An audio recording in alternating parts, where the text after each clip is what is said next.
Hey everybody, welcome back. Always love it when there's a nice parcel waiting for me at the parcel locker, especially when it's got the Hunter Night sticker on it, because you know it's going to be some good stuff.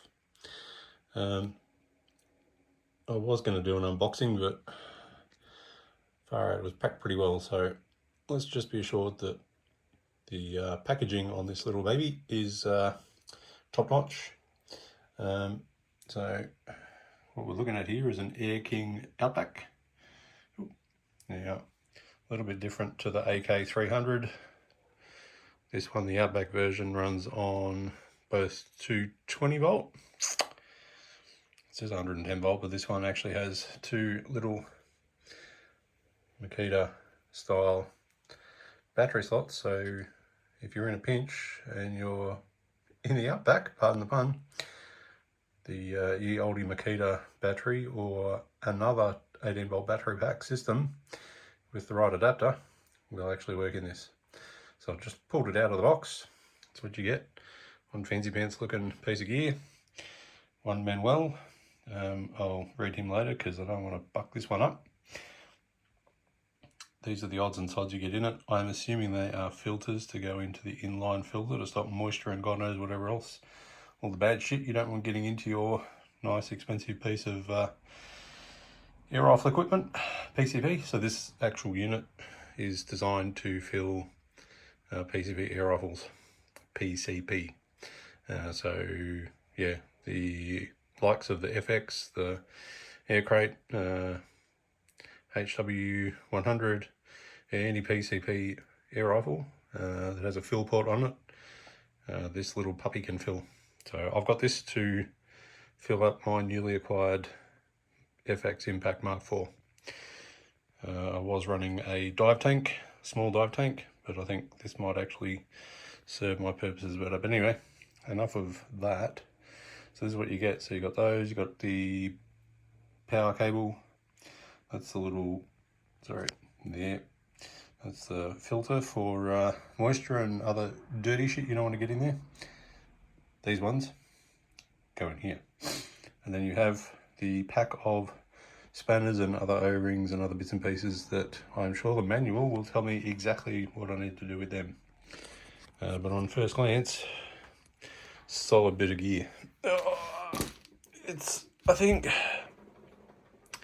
from memory, from specs, I think it's about 11 kilos, give or take. Oh no, here we go.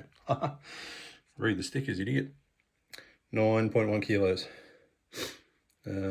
So yes, that is my not unboxing video of the newest bit of kit at Udra Outdoors. So I'm going to leave it here and take some time to read through the manual and make sure I got this all right. And then once I've got that sorted and I've got some batteries charged, I don't have Makita 18 volts, I've got Ryobi, so I've purchased separately to this from Amazon, I think it was, 2 battery adapters. So I've got a couple of Ryobi 18 volt batteries. I'm going to stick them on and yeah, we'll see how we go, but I'll probably test it out with the 240 volt thing attached, and then we'll put on a battery and see how much filling time we actually get out of a battery. I think it's 30 minutes for one battery, and I don't know how the mathematics on this works, but I'm pretty sure I saw something about, I think it was an hour and a half or an hour for 2 or an hour and 15, but I'll Google that one a bit more and make sure I'm not telling porcupines. And yeah, so we'll do some testing on it and see how we go. So this is going to be fun, a bit of a game changer. I know it gets thrown around a lot, but yeah, for a lot of people this will fill a lot of gaps, well, fill a lot of needs, whichever way you want to look at it.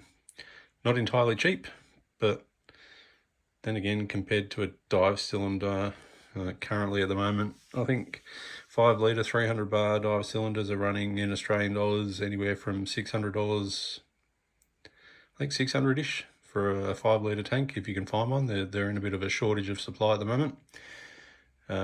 Anywhere up to, I think I saw prices as high as 900 and something for the 8 9, 12 litre versions. So if you're thinking about dive tank versus air compressor and you can't find second hand and new is your only option, this little puppy will actually level the playing field slightly in your favour, because you won't be reliant on a dive shop filling up your tank, and you won't have to worry about test and tag on them. Every year they have to be tested, so additional cost for that plus your fuel costs. Fill, dive tank fuel costs, not fuel. So yeah, anyway, enough dribble. I'm gonna go and get a drink and sit down and have a good read through the manual. A lot of people might think that's a bad combination, but hey, you know, whatever works for you, whatever fills your boots. Anyway, that's enough. I'm gone. Cheers, bye.